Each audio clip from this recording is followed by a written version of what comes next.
Ukraine में जारी जंग थमती हुई नहीं दिख रही। युद्ध विराम का ऐलान तो हुआ, लेकिन बंदूकें शांत नहीं हुई। और अब जब 30 घंटे ही शांति नहीं रही, तो परमानेंट शांति की बात ही संभव नहीं। जेलेंस्की तो अपनी ताकत और बढ़ाने पर फोकस कर रहे हैं। जर्मनी से 98 बिलियन डॉलर की मदद मांग रहे हैं, जिसमें 45 यूरो फाइटर जेट भी शामिल हैं। हालांकि डोनाल्ड ट्रंप अगले कुछ दिनों में युद्ध विराम होने की संभावना जता रहे हैं, लेकिन पुतिन के इरादे युद्ध विराम वाले लगते नहीं। देखिए रिपोर्ट।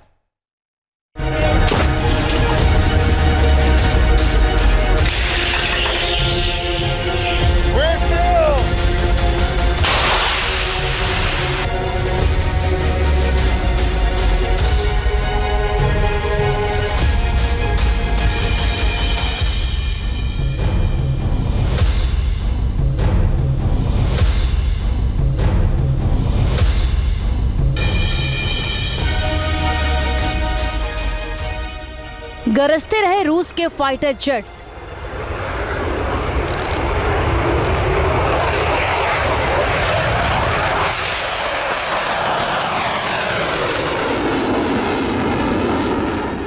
तोपें भी उगलती रही आग।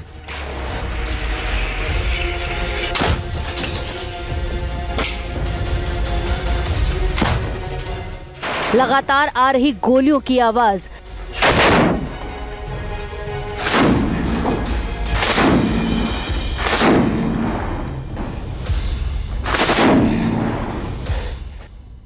रूस और यूक्रेन के हथियार 30 घंटे भी शांत नहीं रहे। गोलियों की तड़तड़ाहट से आसमान गूंजता रहा, फाइटर जेट्स गरजते रहे। कुछ शांत रहा तो मिसाइलें, जिन्होंने यूक्रेन के किसी शहर पर कोई बड़ा हमला नहीं किया।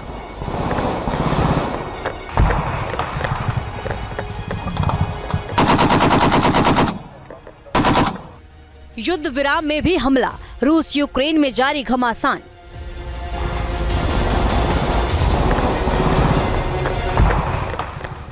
यूक्रेन की जंग भयावह हो चुकी है।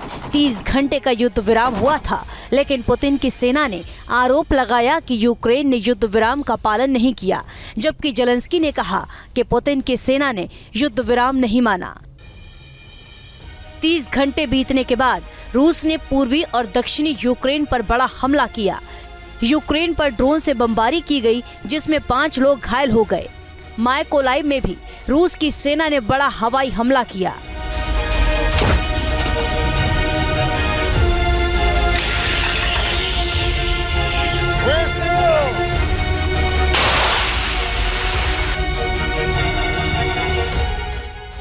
जर्मनी की बढ़ी टेंशन, जेलेंस्की ने मांगे 98 बिलियन। यूक्रेन ने आरोप लगाया कि रूस की तरफ से दोनेस्क के रसद केंद्र प्रोकोवस्क पर हमला किया गया। इस भीषण घमासान के बीच जेलेंस्की के देश ने जर्मनी से भी बड़ी डिमांड कर दी।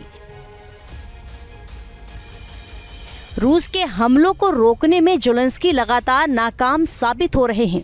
यूक्रेन के पास ना तो मिसाइलें बची हैं और ना ही एयर डिफेंस सिस्टम। अब रूस का हर हथियार यूक्रेन में अंदर तक तबाही मचा रहा है।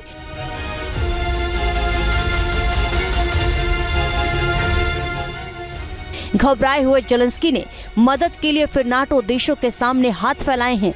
जेलेंस्की ने जर्मनी से बड़ी मदद की मांग की है। जेलेंस्की चाहते हैं कि जर्मनी उन्हें 45 यूरोफाइट टाइफून फाइटर जेट्स दे। इसके साथ ही यूक्रेन ने 30 टॉर्नेडो जेट की भी मांग की है। जेलेंस्की ने जर्मनी से 25 NH-90 हेलीकॉप्टर मांगे हैं और 15 यूरोकॉप्टर टाइगर की भी डिमांड की है। इसके अलावा 100 लेपर्ड 2 टैंक की भी मांग की गई है। और जेलेंस्की चाहते हैं कि जर्मनी उन्हें 150 टॉरस क्रूज मिसाइल भी दे।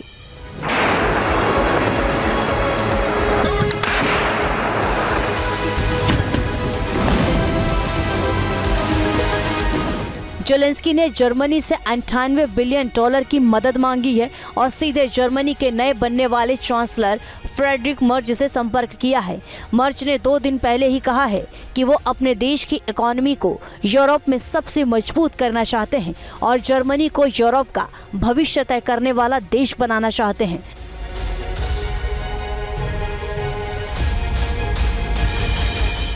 इसके ठीक बाद यूक्रेन का बड़ी मदद की मांग करना मर्ज को भी रास नहीं आ रहा और माना जा रहा है कि 98 बिलियन डॉलर की मदद के लिए जर्मनी तैयार नहीं होगा। पुतिन धैर्यवान है, वो न्यूक्लियर अटैक तो करेंगे नहीं, पर नुकसान हो चुका है। वो चाहते हैं कि हाँ, युद्ध उनकी शर्तों पे ख़त्म कर दिया जाए।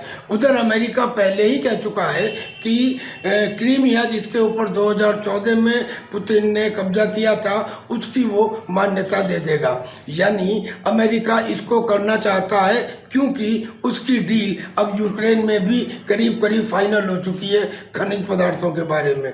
और यूक्रेन के अब बस की कुछ राह नहीं है, वो तो आईसीयू में है। जब कोई आके हवा भरता है तो वो उठ के खड़ा हो जाता है। यानी चांसेस हैं कि सीज फायर हो जाए।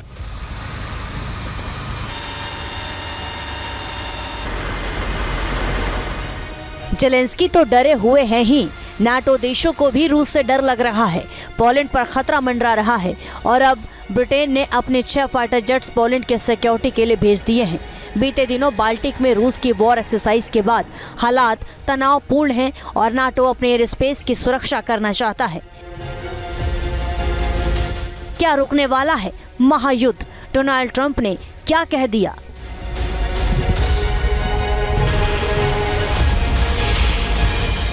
जंग का मैदान और भीषण हो रहा है, लेकिन अमेरिका ने इस जंग को खत्म कराने के संकेत दिए हैं। डोनाल्ड ट्रंप ने ट्रुथ सोशल पर लिखा है कि जंग जल्द ही खत्म हो सकती है। ट्रंप का कहना है, उम्मीद है कि रूस और यूक्रेन इस हफ्ते शांति की डील कर लेंगे। इसके बाद दोनों देश अमेरिका से बिजनेस शुरू कर फिर से तरक्की की राह पर बढ़ना शुरू कर सकेंगे। ट्रंप ने जंग खत्म होने की उम्मीद जताई है, लेकिन युद्ध लड़ रहे दोनों देशों की तरफ से ऐसी कोई बात नहीं कही गई है। जंग खत्म होगी या नहीं, इस पर असमंजस बना हुआ है। जर्मनी के जो नए चांसलर आए हैं, ऐसा लगता है कि जैसे उनमें हिटलर की आत्मा उतर आई हो। वो ये कहते हैं कि पहला विश्व युद्ध, दूसरा विश्व युद्ध जर्मनी ने शुरू किया। वो कहते हैं कि हम कैपेबल हैं, शक्तिशाली हैं, लिहाजा यूरोप के और देशों को हमारा पार्टनर बनना चाहिए। उन्होंने अपनी फौज को 2 लाख बढ़ा लिया है, अपना डिफेंस बजट जीडीपी का 3.5% कर दिया है और 1 लाख ट्रूप वो कह रहे हैं कि हम पोलैंड में और बाल्टिक देशों के लिए डिप्लॉय करेंगे। उनके इन एक्शन से ऐसा लगता है कि जैसे वो यूक्रेन को 98 मिलियन यूरो का फंड देने वाले हैं और वो यूक्रेन के साथ पूरी ताकत के साथ आगे आएंगे।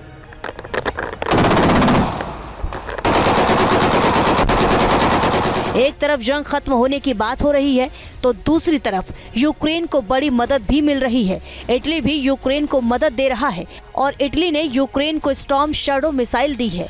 इटली ने इस साल $1.5 बिलियन की मदद देने का ऐलान किया है। सवाल ये है कि जब अमेरिका जंग नहीं चाहता तो नाटो के बाकी देश इस जंग को क्यों बढ़ा रहे हैं?